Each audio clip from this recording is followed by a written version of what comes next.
At the glowing faces, I can see it's already thriving. Looking at your faces. Okay, when you were asking me that question, I began to smile. You know why? Say, what prompted me? I will not say justice. Like, what revolved around me is like justice. Like, justice, legal practitioner, or legal practice. It's not a career, I must tell you. I still don't see it as a career. For me, it's a calling. I will tell you why. A lot revolve around me. I'm wearing a lot of cap. But yet, I can still leave. You will call me now. I will leave here to go and do the other one. I will even leave family matter to do the other one. Okay, let me break it. Let me not rush. Let me break it. See, my first degree was mass communication. I did mass, and after mass communication, I went to service. After service, I came back. I'm still not fulfilled. So, let me not go far. But what I'm saying, to tell you the way I take it. So it's like a calling, and I do everything to protect that using diligence in all I do about that, and also remembering who I am. What prompted me? Young age, my mother, may her soul rest in peace. She was a pious woman, a naive woman, a mother that don't want any wahala. Just, go to church, do this, quiet, simple. And you know what? People keep stepping on her toes. People can mess her up. I won't do more than, my God has already created me. I won't do more than that. As a young girl, looking at her, I say, no, I won't hold this line. I want to know my right. And I want to stand by my right. And I want to defend those that cannot stand by their own right. And I don't want anybody, especially women, any woman, to be threatened because of you don't know your right. Yes. I will tell you that is why some of my members are here. African Women Lawyers Association. When it was time, I went with them. Then after election, I emerged the state coordinator, African Women Lawyers Association. And what we do to make sure that women that are being marginalized, the young people that are being children, the less privileged, and those that cannot speak for themselves. I will tell you, I was working in government house. Call me anytime. As of then, call me anytime. I will leave my work. I will disappear. I will handle that one first before coming back. That's why I say it's like a calling, because I can even leave where you are giving me money, giving me food, to go and rush for that one. That's so amazing. Thank you so much. Thank you so much, Mama. That's amazing. Okay, so my next question is to Ms. Ifeanyiwa. So, Mama, you operate in the intersection of faith, being a scholar, entrepreneur, you handle music. And you're just seeing that this week, I'm like, oh my God, family and life, that's 5 different worlds. And each of them demands so much intentionality. So what inner discipline or revelation helps you to integrate these identities without losing the core of who you are?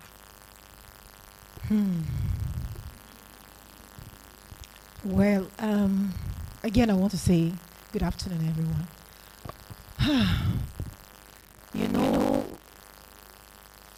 I don't think there's anything we can literally do without drawing strength from above. By my own strength, I don't think I'll be able to have achieved this level of success, if I will use that word. But what kept me going is that I draw strength from surrendering. I draw my strength from surrendering. When I say surrender, I understood everything as, okay, all this have been achieved as a young wife, as a mother. I'm a mother of 5 children, as a business woman, but above all, there's an umbrella where I'm operating from. And I can't function outside God and that umbrella without being a surrendered person. First, I surrendered to God. I gave my life to Christ at a very early age. Then I came into marriage. I understood that I'm also under another authority. So I also surrendered to that authority. So how do I function? Being able to do this, I have to do it with understanding, knowing where to draw my balance, knowing where to put the line. So I would say, one, we talk everything with the strength of God. I didn't just start. From the beginning, when I was younger, I had that zeal in me to serve God. And then the formation I had when I was growing up contributed. You must keep it. That was what, motivated me to start my life this way. And actually, when I was younger, I liked business. I never knew I would further my education after secondary school, but I was opportuned and I had my rent. I came out. It wasn't quite long, I got married, and as God would have it, we got to talk with my husband, and I told him I preferred to do business. So I got that business. That was when we were in the north. So I started it, and I wouldn't tell you it is very easy. And like I said, anything you put in God, it goes. I had multiple business in the north. I had many. So when I had workers too, so maybe a day like this, one of my salesmen will annoy me. I don't care. I take my truck, they load for me, I take out to sell. So I had that zeal from the beginning. And in it, I was giving birth to my children. I had my 4 children while doing my business. We still came down to the east here. I continued with the business. So what advice, the real advice I have for us, especially women, is that when you make up your mind to do something, you don't discourage yourself. Venture into it. There's somebody leading you in it. And when you go into it, put in your best. Put in your best into that thing, and you see yourself scaling through. Thank you. Thank you so much, ma'am. So I would like to bring something like that to you as well. What advice do you have for young men who want to do exploits, who want to achieve so much? Myself, I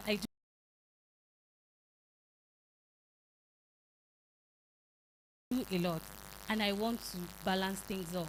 So what advice do you have for someone like me who wants to do more than she's already seeing? Okay, thank you for the question. The advice, I still give it to myself. The same advice I will give to other people.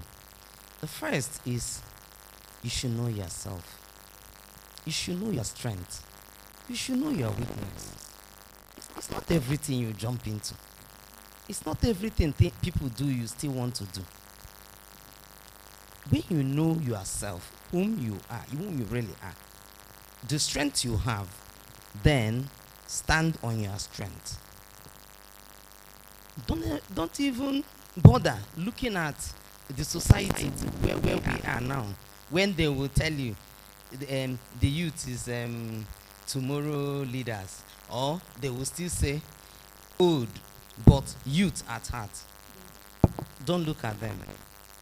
Still look within yourself. That's your strength. That's your purpose. That thing you love doing. When you now find that niche, focus on it. Do not be distracted. We are in a noisy world. The social media, the music, the people moving, everything around you constitutes noise. Shut your ear. You can be here, music is playing. You are really achieving something, not minding the noise. You will be within that.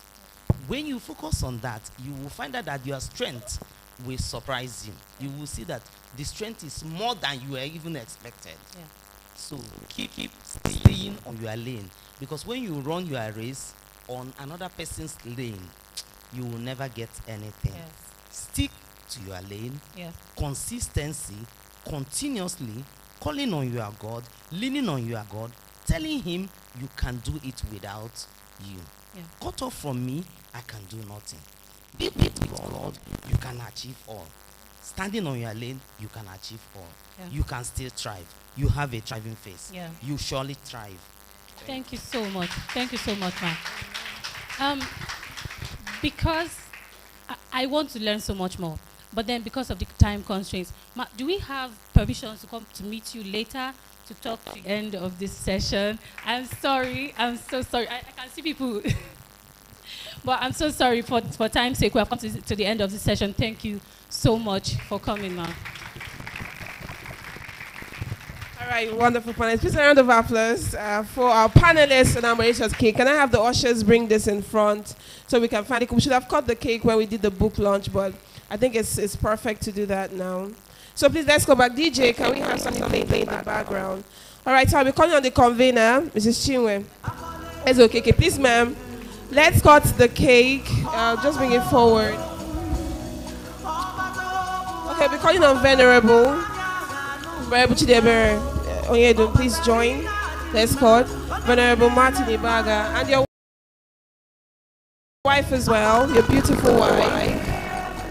And all those emeritus professor is still around. Thank you very much. Please, sorry for the extra, stress. Let's just cut the cake again.